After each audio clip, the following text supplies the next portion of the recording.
Otiji Ochanja market turn into an occult zone. Abịara mbere ha kwache ha warning. Asana mama ihe. Magwa ha na ọkụ ga-eru Ochanja market. Ha ji pure water na-atọ. Meghe ha 2 months. Ya mecha mezuo. Ọkụ gbadi ụlọ Ochanja na Anambra State. Soludo chọnki ihe megi. Ihe njiri taa ahụ niile ntara for 6 months. Bụ maka Chineke siri ị ga-etinye aka ka Nnamdi Kanu pụta. Ọwụ ya mere njiga waste all my time.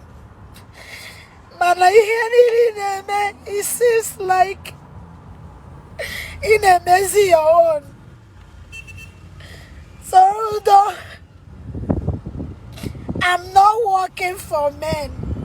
I'm working for God. And all we hold the name, you are crossing your boundary.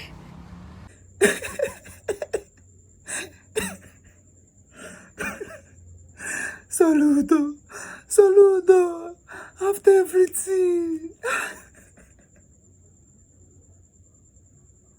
Chai! Oh, Teremu. You understand? Why your mama? I can feel your pain. You understand? I can feel your anger. You understand? I'm feeling it as I'm in your shoe now to recreate how you are feeling right now concerning Ife Soludo mere. Mature, those people that is preaching outside in Anambra State. You understand? You understand? Because Otona Biburu mic again, Hebrew speak again, mount to preach. You understand? After it, you only for you stick again. Now various states they are CCH. You travel to all the states they are CCH. So Luda Machina, you can no longer travel to Anambra now, mount your speaker in the main road and be preaching. You understand? Each boy would go when I be on the state, though. Each boy in Abasha, Gavana Imo State. You know these things in Adeku. Ha!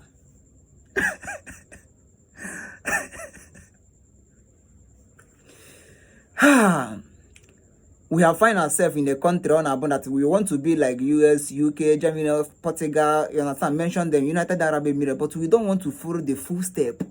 You understand, UAE and other people follow to make sure that their country is like that.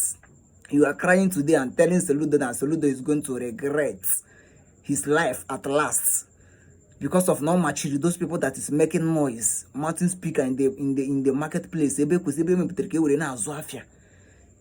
I thought you have traveled outside, at least Ghana. You have traveled to Ghana and all this country. You will be put on Ghana. A man to speak and Ebana Zuafia. And they preach. Don't you know that there is people that doesn't believe in that thing you are preaching? They are there.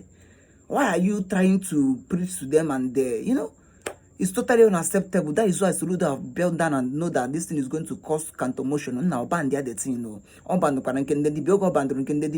You are nowhere to be found. You don't even make any comments concerning it. You understand? Preaching outside. After everything, but on that number, you people know doing well. After everything, this our sister did for Ndi Anambra at large. We speed, pour am for face, call am blue Jesus. You know good though. You understand? Nishoji. Stop torturing people preaching on the streets. And making there's a lot of people they preach on the streets.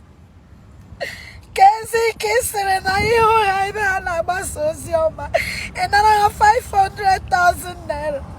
A real Habru megaphone na sigiche area. Uwezo la noge. Uwezo la noge hapo bweaka. Maka 4 months. 4 months. 4 months miracles on Anambra State. From today, can't wire. 4 months. Malachoka mira magi Soludo. I don't call Maggie. I call Maggie got like here.